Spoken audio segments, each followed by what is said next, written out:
हम स्वागत करै छी अपन यूट्यूब चैनल मिथिला के नगरिया में। एहि चैनल पर मिथिलांचल से जुड़ल हर पाबनि तिहार के जानकारी, धार्मिक कथा आ पूजा पाठ से जुड़ल उपाय भेटत।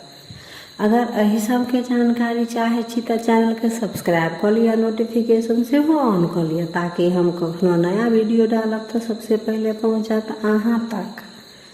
तो आय के एह वीडियो में जितिया व्रत के तेसर भागक कथा, पारण के कथा सुनाब। तो चलू आब कथा सुनू। एकटा गांव में एकटा मालिन रहै छली, हुनका एकटा बेटा सेहो छलनि। दुनू माय बेटा गांव में सबके फूल दै छलखिन, राजा के दरबार में सेहो फूल पहुंचाबै छलखिन। अहिना फूल बेच कऽ हुनकर जीवन यापन होइ छलनि। जखन भादो के महीना एलै तो जितिया सब स्त्रीगण केलथि, मालिन सेहो जितिया केलथि। मालिन के जखन राति में सुतऽ गेलखिन तऽ हुनका नींद नहि होइ छलनि। ओतऽ एक भूखल छलखिन, तै नहि नींद होइन आ तै पर से सोचै छलखिन जे काल्हि पारण अछि, से असगरे हम कोन कोन काम करब। एनी गाँव में सबके फूल अंगने अंगने पहुँचायब, राजा के दरबार में सेहो फूल पहुँचाबे के अछि, आ एनी पारण के ओरियान सेहो करऽ पड़त। केना कऽ हम असगरे भानस करब, केना के सबके फूल पहुँचाब। सएह सोचते सोचते आधा राति बीत गेलनि। तऽ ओ मालिन सोचै छथिन जे अखन हमरा तऽ नींदो सेहो नहि होइया, तऽ एहिसँ बढ़िया हैत जे हम अखन भानस कऽ कऽ राखि लै छी, आ भिनसर हैत तखन फूल तोड़ि कऽ सबके पहुँचा देबनि, आ फूल पहुँचा देला के बाद पारण कऽ लेब। सएह सोचि कऽ ओ खेनाइ बनाबै लए विदा भेलथि।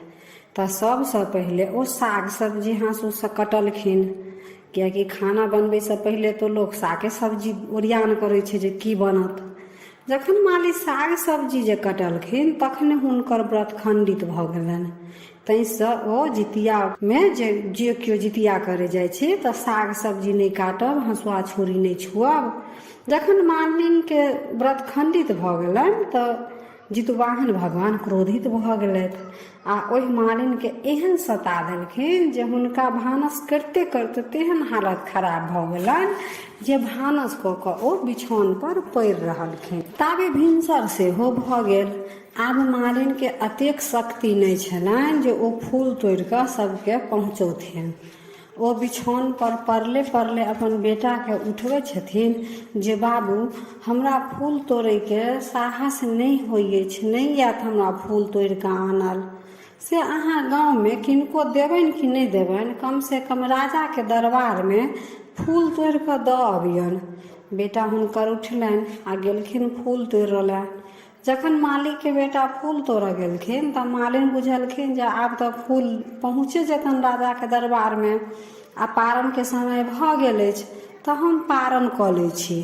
ओ नहा सोना कऽ पारण के पूजा पाठ विधि व्यवहार जे छलनि से ओ सबटा केलथि, आ ओ आधा राति जे खेनाइ बनेने छलथि ओ बासी भऽ गेल छल आ ठंडा सेहो भऽ गेल छलनि। सएह लऽ कऽ ओ बासी आ सेरायल खाना खा कऽ ओ अपन पारण केलथि।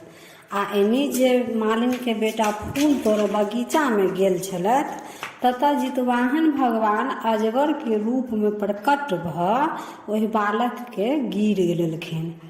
जेना जेना ओ मालिन बासी आ सेरायल भोजन के कर मुँह में लै छलखिन तेना तेना ओ अजगर मालिन बेटा के गिरने जाइ छलनि। मालिन जब भरि पेट खा लेलक तऽ अजगर ओ पूरा बच्चा के पेट में गिर लेलक। ओ बगीचा में और जे कोई छलथि तऽ ओ दौड़ कऽ मालिन के कहऽ एलखिन अहाँ के बेटा के एकटा अजगर गिर गेल।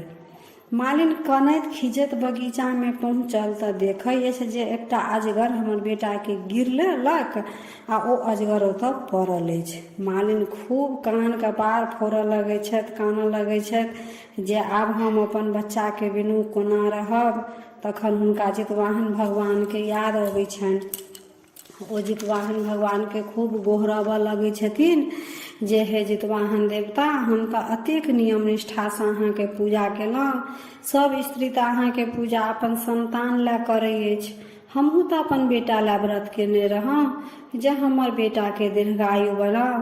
अखन तो हमरा अहाँ व्रत के पारण केला कनियो देर नहीं भेल आ अहाँ हमर बेटा के हमरा से छीन लेलहुँ। से अहाँ हमर बेटा के रक्षा करू, हे जितवाहन देवता हमर बेटा के रक्षा करू। मालिन ततेक कान के जितवाहन देवता के गोहरलखिन जे भगवान के मालिन पर दया आबि गेलन। नगर के स्त्रीगण सब जे छलन हुनका संगे ओ कोहना अपन समझा बुझा का मालिन आनलखिन। भरि दिन मालिन तऽ कनैत भरि दिन मालिन के कोहना दिन कटलनि। आ राति में जखन सुता गेलखिन तऽ मोने मोने सोचे छलखिन जे हे जितवाहन देवता हमरा से कोन गलती भेल। तऽ राति में मालिन जखन सुतलखिन तऽ हुनकर सपना में जितवाहन भगवान स्वप्न देलखिन जे तू जितिया के व्रत केला त लेकिन तोहर व्रत जखनते तू साग सब्जी कटला खंडित भ गेलो आ तै पर से बासी आ ठंडा खाना खा क हमर व्रतक पारण केला। मालिन कहे छथिन प्रभु ई गलती हमरा से ना समझी में भ गेल। हम अतेक नियम अहाँ के नहीं बुझे छलहुँ। आब एहि भूल के हम प्रायश्चित करऽ चाहे छी। भगवान जितवाहन कहलखिन आब अहाँ के अपन बेटा से 1 साल तक दूर रहइए पड़त आ ओ अजगर के पेट में 1 साल तक रहत। जब अहाँ आगा साल जे जितिया एते ओकरा नियम निष्ठा से करब तखन अहाँ के बेटा अजगर के सब मुक्त हेता आ ओ अहाँ लंग औता। मालिन कोहना 1 साल कटलखिन। फिर जखन आगा साल जितिया के व्रत लगलै तो ओ जितिया व्रत केलखिन। पूरा नियम निष्ठा से सब कुछ केलथि। जखन तक अष्टमी लागल रहे तखन तक ओ कोनो काट खूट वाला काम नहीं केलखिन, फूल नहीं तोड़लखिन। एकदम निर्जला व्रत राख क भगवान जितवाहन के सुमरैत रहलखिन। जखन अष्टमी तिथि समाप्त भ गेलै तहन ओ भोजन बनेलथि, कियाकि ओ असगरे छलखिन। अगर किनको घर परिवार में अगर कियो करे वाला रहे छथि तऽ ओ अपन पारण से पहिले गरम गरम खाना बना क रखने रहे छथिन आ जखन पारण के समय होइ छनि तऽ पबनैतिन पारण करे छथिन। लेकिन हुनका तऽ कियो छलनि नहि जे हुनका लए कियो खेनाइ बना कऽ राखितनि। तऽ अष्टमी तिथि जखन समाप्त भऽ गेलै तखन ओ साग सब्जी काटि खुटि कऽ अपन भोजन बनेलथि आ ताजा गरम भोजन खा कऽ पारण केलथि। आब जेना जेना ओ गरम भोजन अपन भोजन के कर अपन मुंह में खाइ छलखिन तेना तेना अजगर हुनकर बेटा के अपन मुंह से बाहर निकालैत छलखिन। आ जखन मालिन भरि पेट खा लेलखिन तऽ अजगरो अपन मालिन बेटा के अपना पेट से पूरा बाहर में निकालि कऽ मुक्त कऽ देलखिन। मालिन आंगने में छलथि जे आब जाइ छी जितवाहन भगवान हमर बच्चा के मुक्त कऽ देने हेतथि। किताबे बच्चा हंसैत खेलाइत अंगना चलि एलखिन। मालिन भरि पाँच के बच्चा के पजिया कऽ कानऽ लगलथि आ जितवाहन देवता के जय करऽ लगलथि। अहिना जितवाहन भगवान सभक बेटा के रक्षा करतथि, सभक बेटा के दीर्घायु बनौबथि। ई छल पारण के कथा। तऽ हमरा कथा के बारे में जतेक जानकारी छल जे हम अहाँ सबके सुनेलहुँ आ अहाँ सबसँ साझा केलहुँ। ई सब कथा लोक कथा अछि तऽ सबके कहे में कुछ न कुछ अंतर जरूर रहत, लेकिन सब कथा के भावार्थ सारांश एके रहत। तऽ हम अपने तरह कथा सुनाबऽ के कोशिश केलहुँ।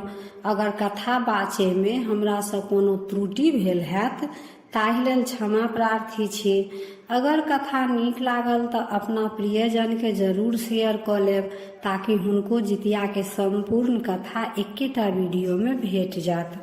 तऽ जितवाहन भगवान सभक संतान के दीर्घायु बनाबथि। यह मंगल कामना के संगे हर हर महादेव।